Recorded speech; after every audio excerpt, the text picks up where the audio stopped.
All right, so today we are making some ground beef chili. So very kind of considered whole foods, all used on all this stuff. And so I've kind of already got it started in the pot right here. So what I did is basically a big pot. You're gonna go ahead and drizzle the bottom with some olive oil or ghee butter. It's kind of whatever you prefer with that. We're gonna go ahead and add 1 heaping teaspoon, you can see right here, of minced garlic. And then once that's started to kind of get going, you're gonna go ahead and add in your ground beef. So I added in 2 pounds, just packages, you can see over here in the trash. This is just Smith's brand, Simple Truth, organic, ground beef, grass-fed, 90% or above. So we're looking for organic beef. We're looking for grass-fed when we're doing stuff like this, just to try to get a little bit more of the nutrients and as well as the highest amount of protein available in this meat. So I'm today gonna go ahead and add some organic dark red kidney beans to mine, some organic black beans. These were some leftover beans I had in the pantry. So again, they don't have to be organic. This is just what I bought that was on sale. I do recommend maybe a little bit lower on sodium if you can find that, but canned beans are great. Basically, you're going to open all the cans. You're going to drain out all the sauce that's in them. You'll go ahead and rinse the beans off, and then you'll dump them all in once this is completely browned, and then we'll add in some other ingredients. Aside from just 1 red onion, we're gonna chop that up today. This is kind of my secret sauce I've been using instead of just like red chili powder or any other spices that you use to kind of get your chili hot. This is a brand that I order online. You can maybe get it on Amazon or directly from Sadies, I believe.com. It's New Mexican style red chili hot sauce, and so I just pour the whole jar in. But if you're looking to kind of just add some of your own stuff, you can see in here, this is basically just red chili peppers, a little bit of thickening agent there, some salt, garlic, spices, etc. So, you know, if you're looking to try to add something maybe in regards to some other chili spices in there, you can find that obviously at your local markets and stuff. So here we go.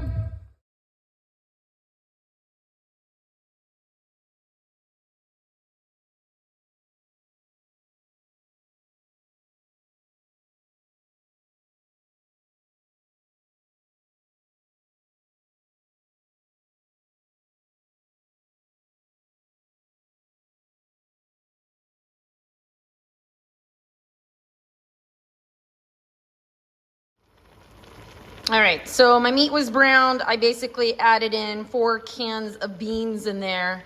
When I added the 4 cans of beans in, I decided to just do dark red kidney beans, black beans, pinto beans, and Great Northern white beans, or those can be, you know, added in there as well.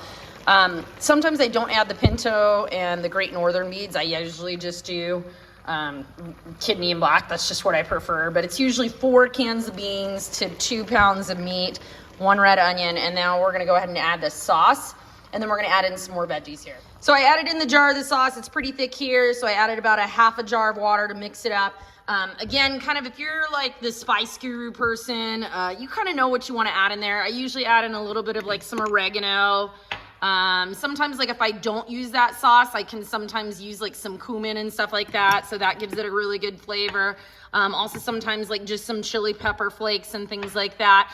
But again, if you're looking to try to get to kind of like that flavor of red chili itself, you know, there are some, again, like some anchos you can add in there, some chipotle style ones. But even just in general, if you go to your like market and just pick up like kind of like brands like this that are already ground up, you know, you get these from like Smith, Sprouts, you know, Albertsons, red chili that's already like pre-ground peppered, prepared chili powder and stuff like that. That's really good for just like a great chili flavor. Like I said, this is just something that I use from Sadies that has some great flavor and gives it a lot of good spice and kick. So I'm gonna go ahead and add a little bit of oregano, just a couple shakes here and there. I'm gonna add a little bit of cumin just because I like it, a couple shakes here and there, and then a couple red chili flakes, a couple shakes here and there, and I'm gonna add some more veggies now. So this is the additional veggies I like to add in mine. A lot of people just like traditional style meat and beans chili.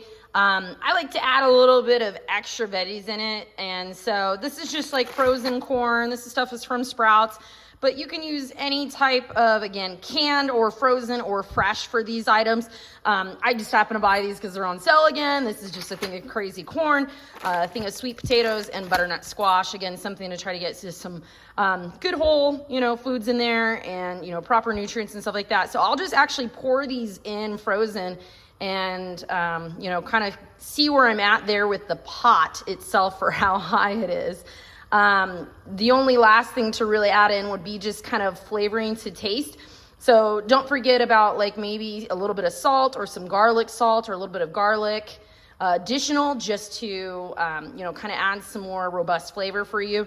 But once I pretty much add these veggies in, it sits on the pot. Again, this took about 15 minutes to put all this together. So browning the meat, on the garlic itself.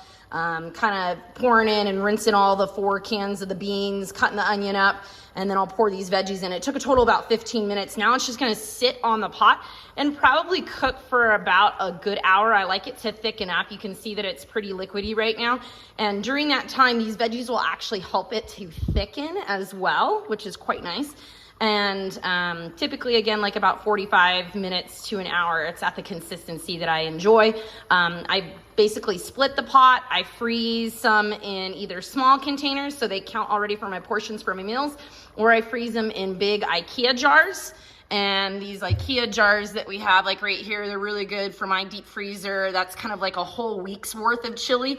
I'll end up using them for like an after workout meal because it's got a lot of my carbs in here and it already has my protein. And so I'll have this with just a side of greens for dinner. So I've got all my veggies in there right now. So I added the 1 bag of butternut squash, the 1 bag of already sweet potatoes, and then the 1 bag of corn. I also had some fresh tomatoes I needed to get rid of. Usually I use canned stewed tomatoes that have a little bit of jalapeno in it for some more spice, but I just decided to add these fresh tomatoes in so they'll cook down and probably, burst open and just add a little bit more flavor. But I have it cooking on like low to medium heat. Like I said, this is going to be about the consistency it looks like when it gets done. As it does cook down though, and it does look like it's maybe getting too dry for you, or the bottom of your pan is burning, make sure you add in either just some water, or some people like to add in some low sodium chicken broth. You can definitely add chicken broth to this, or beef broth, just something to add some additional flavor if you want.